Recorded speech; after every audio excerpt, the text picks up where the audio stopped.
तुमचं आणि ट्रोल म्हणजे हे एकच प्रकरण नाही, ह्याच्या आधी खूप वेळा ट्रोल झाल्यात. मग तुम्ही त्या ट्रोलला कसं काय ट्रोल ते ट्रोल कोण जे स्वतःची प्रोफाईल हाईड करतात, ती लॉक करून ठेवतात आणि मला शहाणपणा शिकवतात. मी कशाला बॉदर करू या सगळ्या गोष्टीने? हे काय आहे की काही विकृत लोक आहेतच.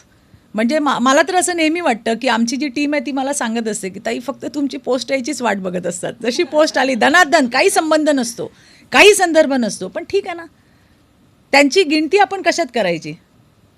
आपण आपलं काम करायचं. जे आम्ही चांगलं काम करतो, जे विधायक काम करतो, त्याच्यावरती कोणी काही बोलणार नाही. पण बाकीच्या गोष्टींमध्ये लोकांना इंटरेस्ट आहे, त्यामुळे ते काय करतात त्याच्याकडे आपल्याला पाहायची फार गरज नसते. मी तर कधी ट्रोलर्सना भिकही घातली नाही, मागेही नाही, आत्ताही नाही आणि पुढेही नसणार आहे. कारण मला माहिती आहे मला माझं काम करायचं आहे आणि ते काम आपण करत राहिलं. हे मध्ये मध्ये आपल्यासाठी काय आपण त्याला म्हणू, असे गतिरोधक म्हणून असं त्यांना वाटतं की आम्ही असं बोलल्यावरती आता मी त्याच्या पलीकडे गेलो आहे असं. म्हणजे प्रत्येक गोष्टीवर बोललं जातं. आमच्या साडीवर बोललं जातं, केसांवर बोललं जातं, हो माझ्या आयब्रोजवर बोललं जातं. काय लोकांना आवडल्या तरी तुमच्या घरी बायका आहेत त्यांना करा की. म्हणजे असं सांगते मी की काहीही लागतं त्याला काही म्हणजे फालतू अगदीच त्याला काही सेन्सच नाही आहे. त्यामुळे ते लक्ष देण्यासारखंच नाही आहे काही.